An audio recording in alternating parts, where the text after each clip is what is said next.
Morning. Thanks for joining us. And what a lovely morning it is. Birds are singing, sun's in the sky. And we've just left a lovely little simple basic Crowdecote campsite, which we've not visited for quite a while.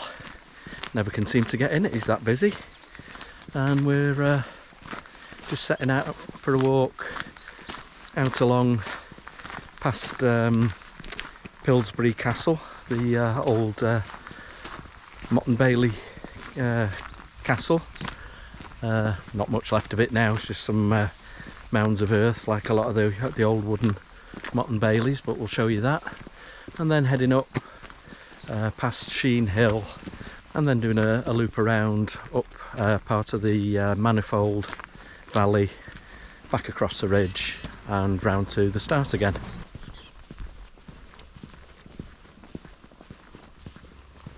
So the walk more or less starts and finishes at the Packhorse pub in Crowdecote, which is convenient, isn't it? And the first stretch just takes us out through lovely Derbyshire farmland with a ridge on either side.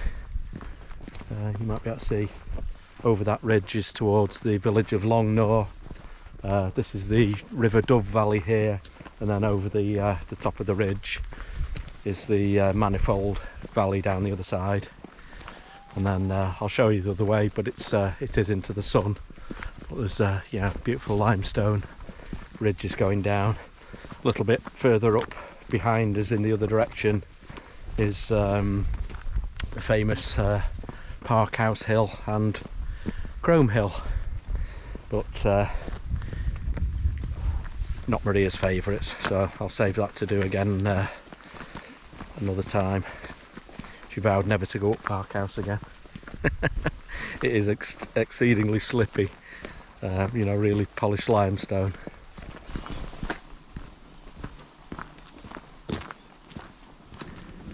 Just about a mile into the walk now, just across the fields. It is a cattle farming area, so those of you who don't like coming across herds of cows, might not be the walk for you, but not really seeing any, well, only in adjacent fields, but say about a mile in and you'll start to see Pilsbury Castle mounds start to loom up in front of you, but don't forget to look back behind you as well, and you can see the outline of Crowdecote Hill and Packhorse Hill. So yeah, some lovely views along the way, and buzzards flying just off the ridges, and you can hear them calling. Yeah, great day to be out.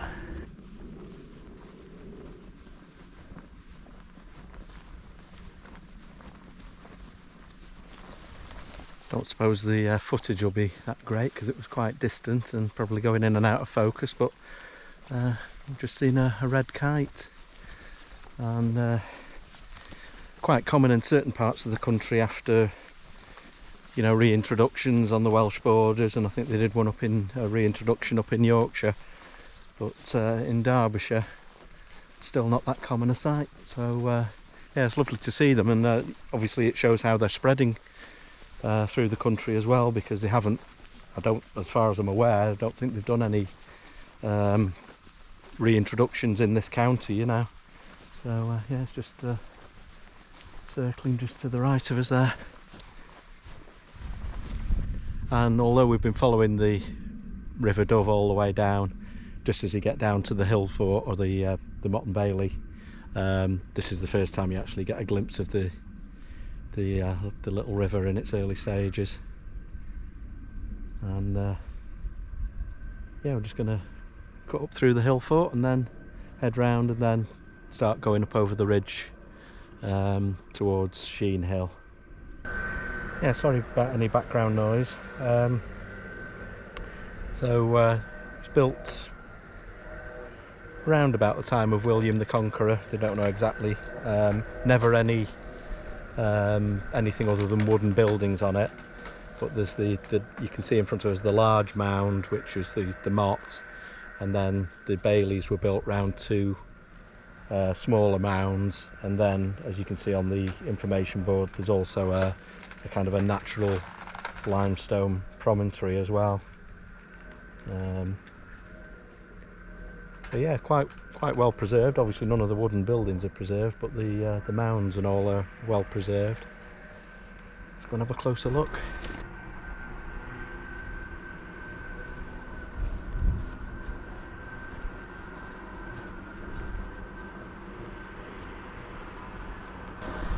Sorry about any noise and machinery in the background. The farmers are very busy.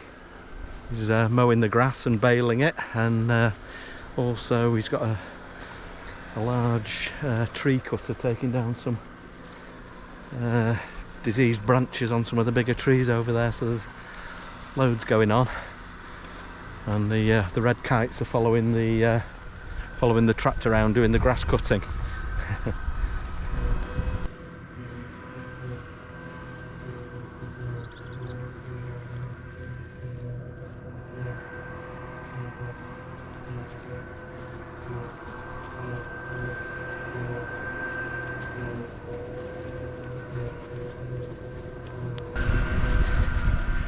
King and Queen of the castle.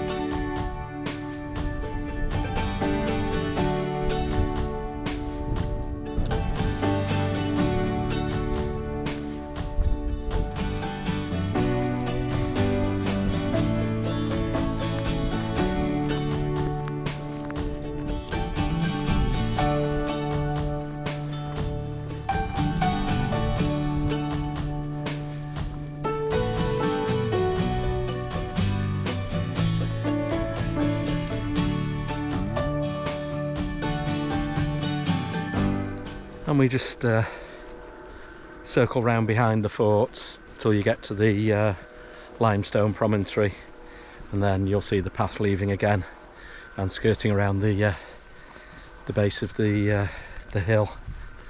And we're just heading on down here, looking for a path on the right to take us up towards Sheen Hill, which I can just see looming up on the ridge beside us.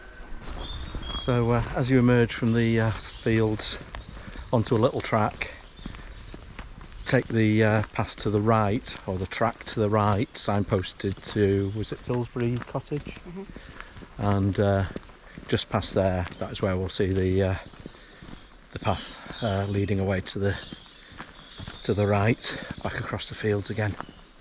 I think I can already see it now.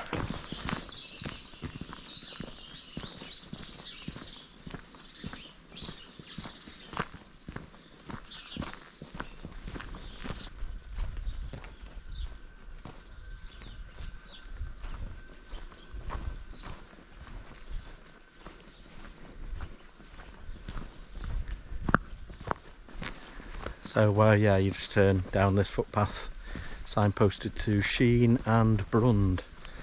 Nice easy route to follow so far, but as usual I will be putting a link to the route plotted on OS Maps app down in the description if you need it.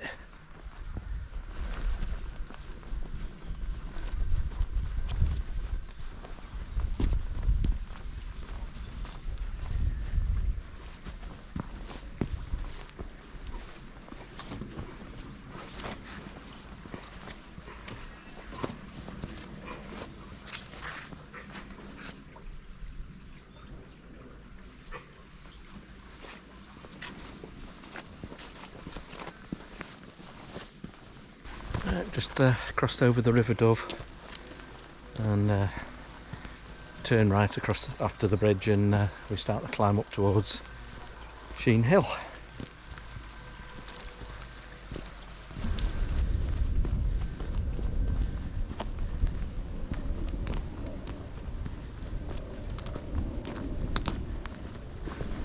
And about 100 yards up from the bridge, we take the footpath to the left, which is signposted for Sheen.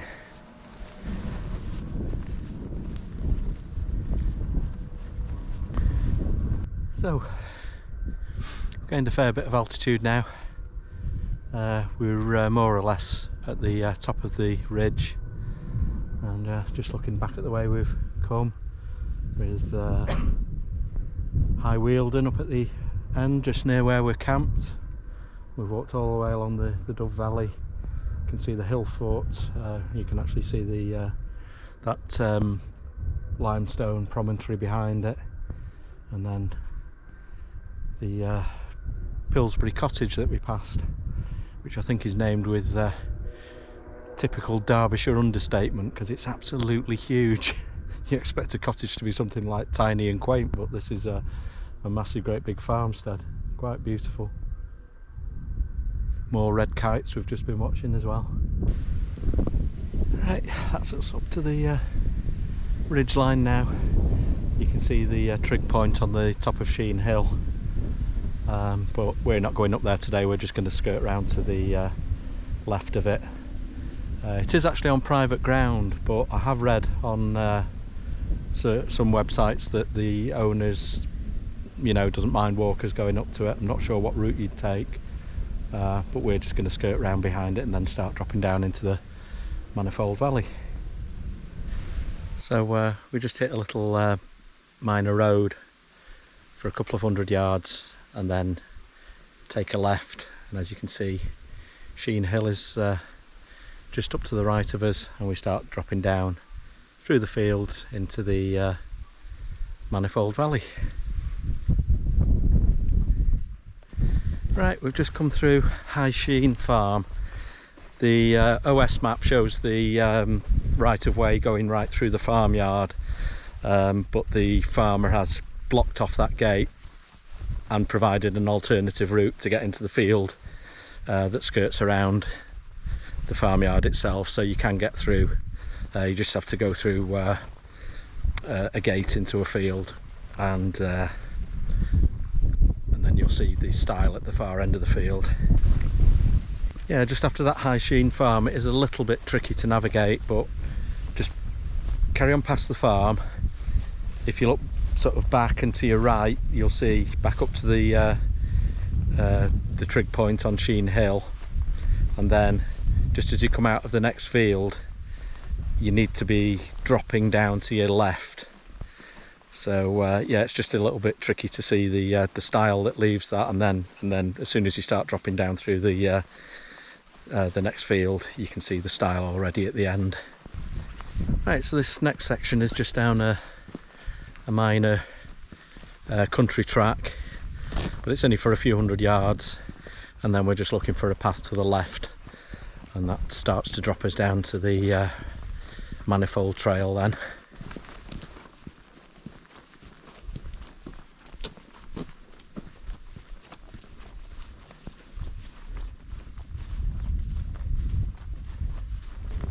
And here it is, just at a bend in the road, and on the gatepost it says Moore House, but the path just goes down to the right of that.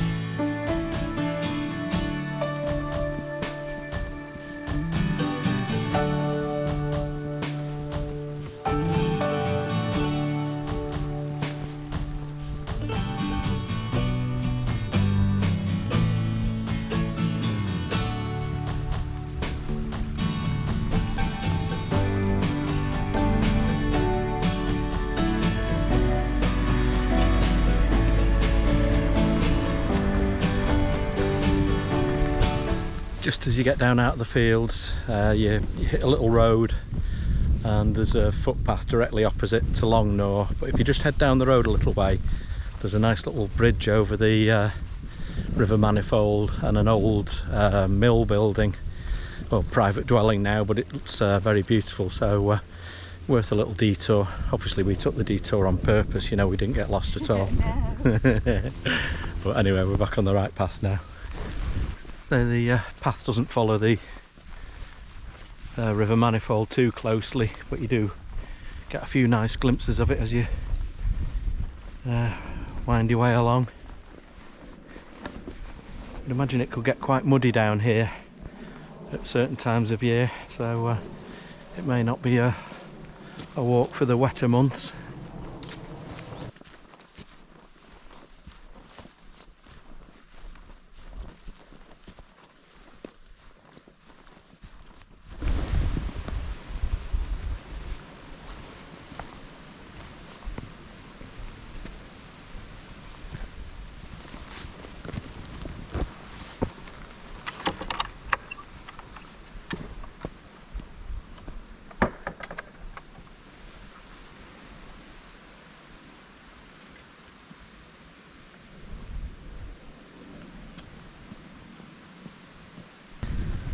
Right, as the village of Longnor comes into view just up ahead of us, we're going to cut off right on a path that takes us back across the ridge and down to Crowdecote. If you wanted a slightly longer walk, you could go up to explore the village of Longnor, and then there's a path that cuts down and back round to Longnor from there, but the route we've plotted today, we're just leaving to the right in a few yards.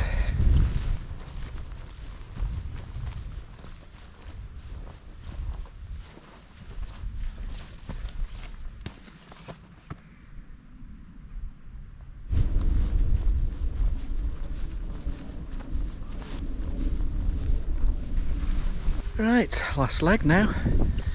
Nearly back down to the Packhorse. We think it's open, we're not sure, because they said something about I'm going to a wedding today, but whether that's just tonight. So we may bring you back for a cheers if we can get a beer. If not, it'll have to be a can back at the camper van. But yeah, it was a lovely walk that. I think somebody's tired. It's about 9 miles, and there was a lot of stiles, a lot of pinch stiles that are not so great to get through if you're short and dumpy. Short. You said it, not me. Anyway, it's been a lovely walk. I've seen some nice stuff. The Motte Bailey Castle there at Pilsbury was nice, and lovely to see the red kites and everything. So thanks very much for joining us, and if you wouldn't mind giving it a thumbs up if you've stuck with us this far, and if you're new here, maybe you'd consider hitting the subscribe button to see notifications of any new videos that I bring out, usually one a week depending what I'm up to. And with that, I wish you goodbye. See you very soon on another video.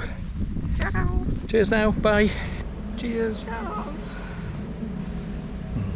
Something called Pecco Smash, never heard of it before. 4.9%, absolutely gorgeous. See ya. Bye.